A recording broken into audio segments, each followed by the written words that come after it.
Hello, Swamp Fox. This is Colonel Trip Bowes welcoming you to the October edition of our Fox Chatter podcast. Today we'll have a couple of guests join us. We will hear from Colonel Renbarger, who will provide some more detail on what to expect for the upcoming inspection. And we'll hear from Master Sgt. Jory Middleton, who will share some details on the third go. Let's start by looking at where we are. We just finished up the 2024 fiscal year. The flying operations closed out the annual flying hour program of just over 4,000 flight hours, while our finance personnel accounted for more than $100 million in expenditures. It was a monumental task, and they did it while we recovered from Hurricane Helene. The storm left many without power for several days and others with damage to their property. We detailed public affairs, civil engineering, security forces, services, and air traffic control to support the recovery efforts in the upstate and western North Carolina. We also provided personnel to man the Emergency Operations Center here in Columbia and provide command and control services. Fortunately, our base didn't receive too much damage outside of a few fallen trees and losing power for several hours. But thank you to all that responded last Friday to get everything back up and running. Hurricane Milton is currently expected to reach Central Florida later this week as a potential Category 4 or 5 storm. We do not expect any impacts to us locally, but the South Carolina National Guard will likely be called upon to assist Florida with their cleanup efforts, just as they did for us last week. Now let's shift to what we have ahead of us. October drill will be a non-standard super drill, beginning Tuesday the 15th and wrapping up on Friday the 18th. This is our combat readiness inspection and foundational readiness inspection, which will be observed and graded by an inspection team from Air Combat Command. Following the short weekend, the aviation package will be departing for Checkered Flag and Weapon System Evaluation Program training in Florida. Checkered Flag is a large force employment exercise designed to replicate a high-end fight against a peer adversary, focusing on interoperability of 4th and 5th generation aircraft. WESIP is a formal evaluation of our ability to employ full-scale, live, air-to-air, and air-to-ground weapons. This will test our pilots' capability to plan and execute weapons employment within specific parameters, but also test our maintenance personnel and practices. Weapons and ammo personnel will be challenged to build, deliver, load, and test the weapons to ensure they function correctly. These exercises will occur over the Halloween holiday, and we've decided not to host a trunk-or-treat event on base this year. With the hustle of completing an inspection and sending the aviation package out the door, we'll be unable to adequately put on the event to a level that will meet our Swamp Fox standard. We will save that effort for Winterfest, which will occur on Saturday, the 7th of December. It's a busy time, and everyone has been hustling, preparing for this inspection. Thank you. We're almost there. We just need to keep the laser-sharp focus going for a few more weeks. I've invited your 169th Fighter Wing Deputy Commander, Colonel Renbarger, to talk with us about what we can expect during this exercise. Hyde, welcome to the podcast. Thanks, Trip. As we get started, let's go over the commander's intent first, which for this exercise is to conduct a wing-wide multi-day readiness force generation exercise, which pushes the limits of our capability to identify gaps and seams in our combat mission readiness. So what that really means is we're generated a problem that you are going to have to solve as airmen, and you are going to fail. We are designing this to reach the failure point so that as commanders, we can determine where that failure point is and ensure that we are adequately reporting that to our superiors up at Air National Guard Readiness Center and at Air Combat Command. And that information helps drive priorities for them and resourcing. So if they see that we don't have the resources necessary to provide the level of readiness that they desire, they'll use this test report or this evaluation report to provide us more resources and give us what we need to help get us there. As we go into this, our priorities are to demonstrate and validate our primary min-essential tasks and execute a maximum combat force generation at home station here at McIntyre while being contested by an enemy, and that is going to degrade the environment that we operate in. We're also exercising wing ride operations to stress personnel, cargo, and aircraft deployment functions in accordance with our installation deployment plan. We will also be validating mission assurance by conducting integrated base defense against asymmetric and small unmanned aerial system adversary actions. So, Hyde, those are a lot of words. People are still probably confused because we're going into some new territory. So can you just kind of walk us through your concept of operations as the Projo for this exercise? Yeah, I would say step one is probably some key players, right? So we used to have if you remember back to the 2014 days, I think this was the last time that McIntyre did a full-scale exercise like this. And we used to use the terms phase 1 and phase 2, where we had a phase 1 generation and a phase 2 kind of employment where we would put all our chem gear on. We're looking at the phase 1 of what we kind of looked at before.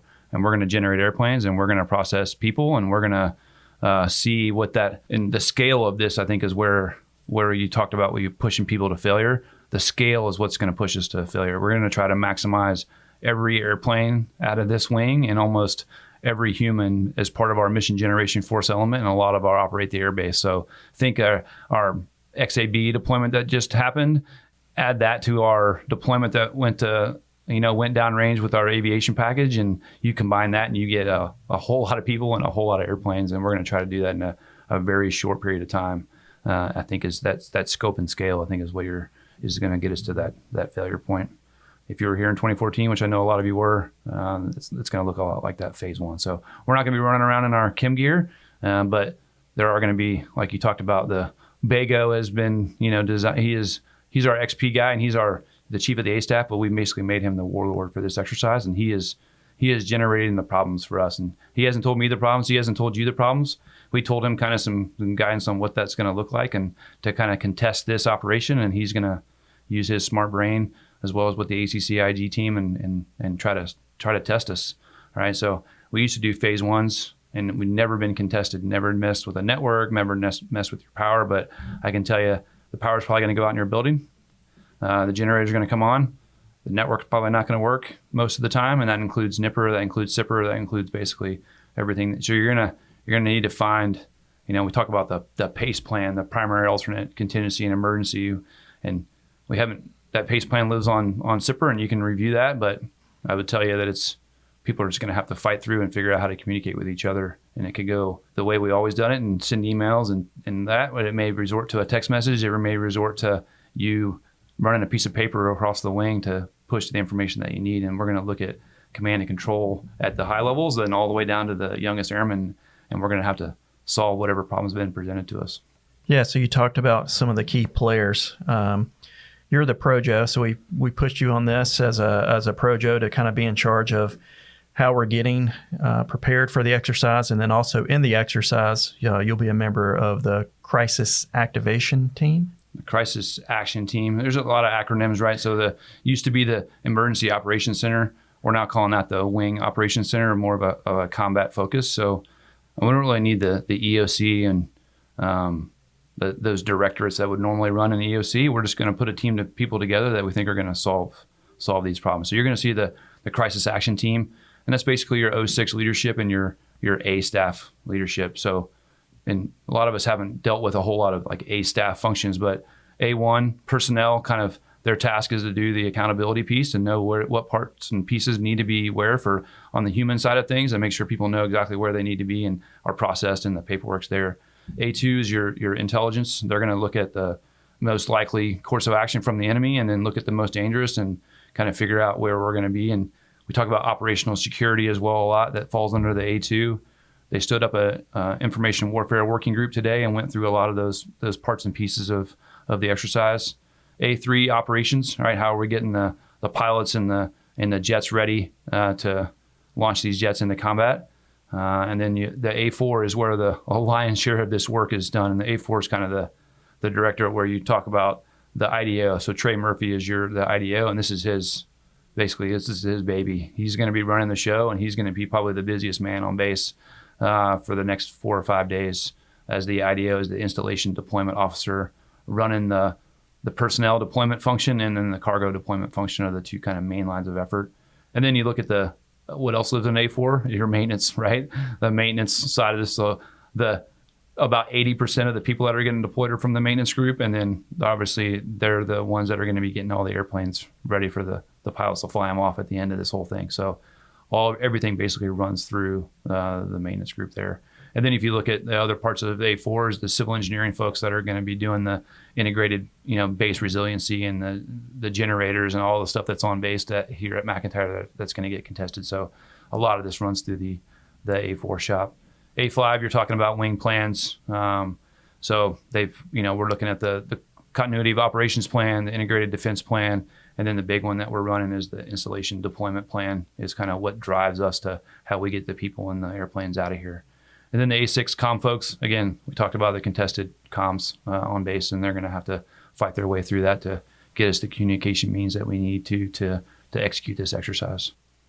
All right, some other key players in this. We're going to have the ACC Inspector General team here, but they're largely just observing how we execute our own exercise. And that exercise was developed by Bago as the warlord in conjunction with our own IG team. But we also have wing inspection teams or WIP members. What's everyone's role in this?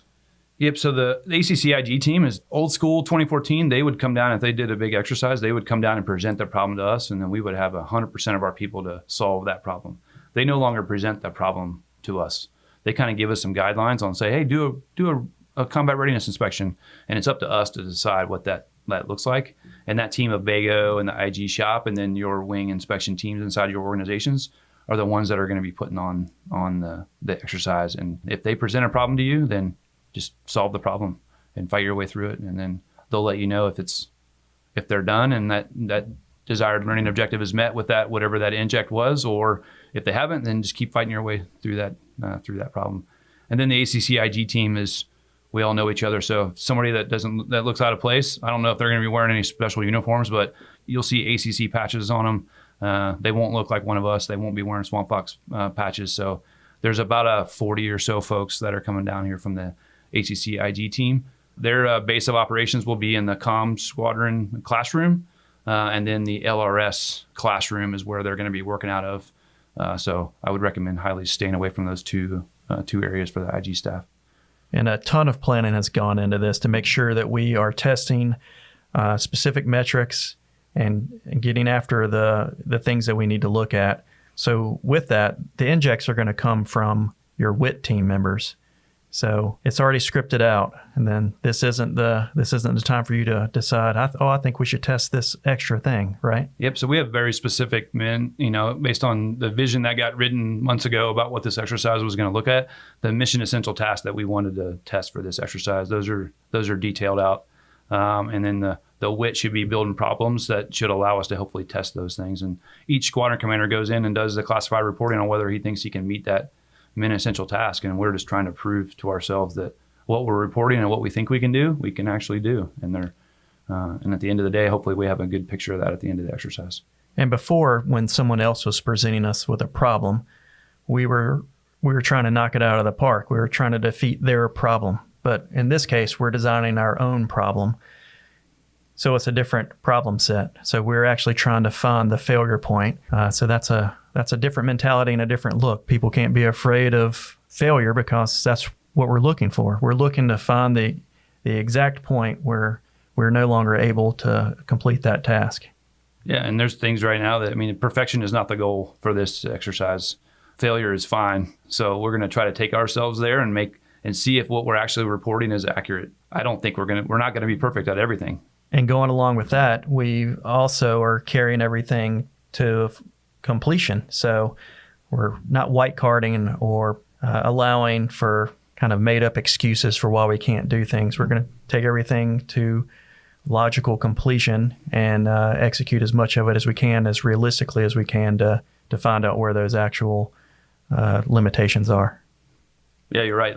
Before, if you do like a phase 2 or like a downrange deployment exercise, you got to white card a lot, and you got to make yourself think that you're at base X and there's chem attacks and all this other stuff. But we're at McIntyre.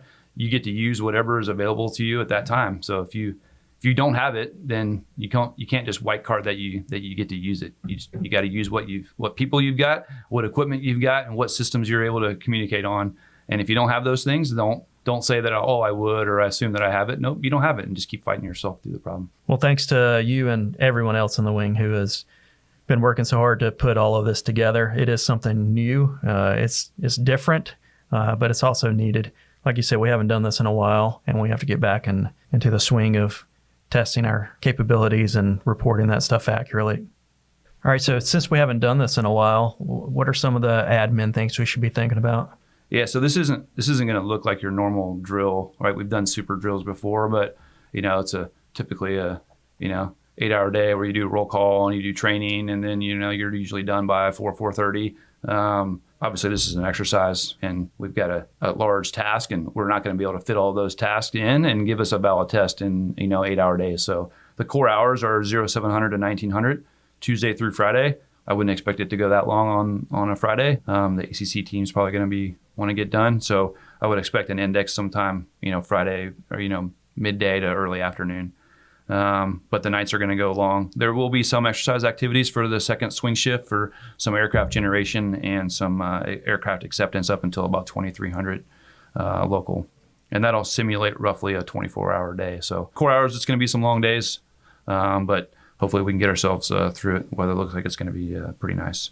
For accountability, if you know the term UCC, the Unit Control Center, that term is now changed to the CCO, the Control Center Operations. It's basically the same functions as before. So if you're a member of your unit, the UCC, you're now a member of the CCO. And that's how we're going to test accountability. So what I would expect is a wing-wide recall to start this thing off. And then you're probably going to get an ad hoc message to your personal email, your work email, your text message. Whatever you get first, please respond to it, because we're going to use that function as an accountability piece to see if we can get the right people in the right place at the right time. No changes to parking when you show up. Just park at your unit. There may be some events that happen throughout the week that drive us to a more centralized parking location, but we'll work that real time. And then we would like everybody to, as we execute the personnel accountability, is to check in with your CCO. So show up to work. Don't go to the BX. Don't go immediately to work. Just check in with your CCO. Trip, you're going to push out some ICCD, some installation commander directives, is where we'll kind of push formal information throughout the exercise. And that's where you can go get those is from your CCOs when you check in. And then when you check out to go home for the day, just make sure you check out as well to update you on any information. We're playing at McIntyre, so there's not a whole lot of non-players and no play areas. Basically, the entire base is a play area that we own it on the 169 Fighter Wing side, so mainly on this side of base, minus the ACA. So there will be no exercise operations going on in the ACA complex. And then obviously anything to support the real-world ACA mission will come over top any exercise inputs that we have. And then any of the civilian employees, so the BX will still be open. The credit union will be open. The barbershop will not be open on Wednesday and Thursday because we're using the canteen as kind of a collection point for folks before they get on a fake airplane. And then if you exercise deploy, so if you get put to a chalk and then you leave on a fake airplane, you are now an exercise non-player because you have now been deployed, but that doesn't mean you get to go home for the rest of the exercise. You still got to come to work. A lot of those folks that are in the maintenance squadron or maintenance group are going to get deployed. They're going to get to work on getting the jets ready to go to the real world event, which is west up the following week. But everybody else is pretty much a player. Even if you're on a medical profile, guess what? You're on a medical profile at McIntyre, and you can be a door guard, you can be a runner, you can do a lot of things. So be part of the team. All right. For meals, the DFAC will be open the whole week, 11 to 1, but it'll only be takeout meals. So you'll go in the normal spot, go through the line, get your meal, and then there will be nowhere to sit down at the DFAC because it's an alternate location for our PDF. We'll start the exercise at our normal FPCon and CPCon conditions, but just realize those things may change throughout the week. We may be enacting some additional FPCon and CPCon measures as we get presented the problem from the warlord. Obviously, safety trumps everything. So if there's something that's driving you that's an unsafe situation, then knock it off and keep everybody safe. The last thing I'll say is the network is going to get challenged. So if you find yourself on the network and not doing business-related things, then I ask you to refrain from doing those things so that we can keep this fight going. That's it for kind of the admin pieces of the exercise. So I would expect that most of the squadron commanders are going to have a roll call first thing in the morning to kind of get everybody up to speed, and then it'll be quickly fights on after that. Thanks for all the work you and the team have put into designing this exercise. It's going to be new, it's going to be challenging, but it should be exciting because we're actually doing the mission that we're tasked to do. So everyone should be all in on it and show up ready to fight. Next, we're going to shift gears and talk about taking care of our most important resource, the airmen of our base.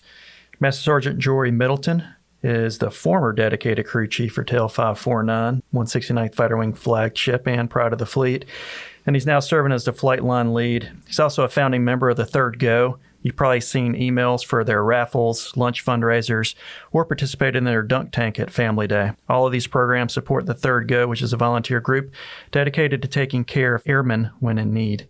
Jory, welcome to the show. Can you tell us what a Third Go is? Yeah, thanks for having me, Trip. Third Go is essentially a for us, by us organization that we started back in 2018. Born amidst tragedy, losing my friend Zach Townsend back in January of 2018. It was a place for us to come together and decompress after work and talk about Zach, and it's grown so much since then. So why is it called the Third Go? I get asked that quite a bit, and I love explaining it. Traditionally in the fighter world, as you know, there's 2 goes in a day. First go in the morning, second go in the evening, and crew chiefs pour in so much time and devotion into both of those goes to make it successful. Third go is time for us to take that time and devotion and put it into ourselves, and that's where we got the name. It just made sense. So Third Go did start back in 2018. It wasn't just the passing of Zach. It was a rash of suicides and divorce and just hardship all around in the line shack where the crew chiefs work. And we needed something or somewhere to go and just decompress from all of that and be there for each other. That's where the Third Go came from. That's how it started. Basically a grassroots bar for crew chiefs. And after that started and we were there for each other, things started to settle down. We finally had fixed the issues in our shop. And one day we just thought to ourselves, how can we help others? How can we reach out to other shops like weapons or avionics? And we did. And we included them. And then we asked ourselves again, how can we keep on growing? How can we help more people? And that's when we started branching out into the wing and slowly recruiting members from LRS, from medical, several commanders across the base. We're known downtown. We've grown up so much, and it's been such a ride and a blessing. All right, Jory, so the Third Go started as the physical location, but y'all have expanded and you do a lot of services for people around the base as well. For example, raffles. Can you talk a little bit about how those raffles work and what they're helping? Yeah, sure. We still maintain a physical location over at the hangar, and some of the things that we do to raise money for families and airmen in need, the smallest of which is raffles and barbecues and whatnot. Okay, and you guys had the dunk tank out at the Family Day, and that was a pretty popular event. Yeah, that was a blast. Get to go dunk their favorite or least favorite commander. How did that come about? How did that all transpire? We started that 2 years ago. We were actually invited to Family Day to do something, and we had no idea what to do. And we convened with the board of the Third Go, brainstormed some ideas, and we settled on the dunk tank. And it ended up being a huge success. So we brought it back the next year. The first year we did the dunk tank, we raised over $3,000, and this year we raised over $4,000. Wow. Okay, so you guys are doing a lot to help others, and a lot of people on base see that. A lot of people have tab patches that say Third Go, but I'm sure there's more that they could do to be involved. What can others do to help you guys out? The biggest way an airman could help Third Go is simply join the Third Go. Join with the intention of volunteering. That's how you can help us help airmen across the base. How do they do that? Get in touch with myself or Nadine Caruthers over at the hangar. We'll be glad to sit down, talk to you, explain more of what the Third Go is, and we'll go from there. All right, so we've talked about how people can come in to help out with the Third Go. What about people who are just in need of help as well? How do they reach out to you? I find for myself the hardest thing to do when I do need help is asking for help. And it sounds so easy, but just approach any board member of the Third Go or any member for that matter. We'll gladly sit down and listen to you, be a shoulder for you to cry on, whatever you may need. If it's financial help, seek out a board member. We will convene and figure out what's best, how best we can help you. Who are the board members? Currently, the board members are myself, Nadine Caruthers, Ryan Cranford, Robert Toole, and Rachel French. Yeah, if you need to reach out to members of the Third Go, you can reach us via the Global, or you can locate us. All 5 of us work in the main hangar on base. Poke around there. I'm sure you'll run into one of us. Jory, we really appreciate it. The Third Go is great for helping take care of our airmen. It boosts morale amongst the maintainers and everyone else among base who's a member of it. And it's just a great organization. So we really appreciate you and everything all the Third Go do for us and everyone around the base. And keep up the good work, man. Thank you, Shaun. I appreciate it. All right, well, that'll wrap it up for the October edition of Fox Chatter. Before November's edition, I ask you to go into the Air Force Connect app, go into the comment box, and provide some comments, questions. What do you want to hear? Because we're happy to tailor this to what the base population is interested in hearing. So any suggestions you have are welcome. So please send them. If you can't figure that out, then you can also just contact PA directly. As we go into the 4-day weekend, take some time off, enjoy it with your families. Just realize we're coming into Tuesday, 7 o'clock, ready to fight the war that we're presented. And we're going to give it 4 days of a complete effort, and then we'll wrap it up and celebrate after that. Thanks for everything you've been doing, and we'll see you next week.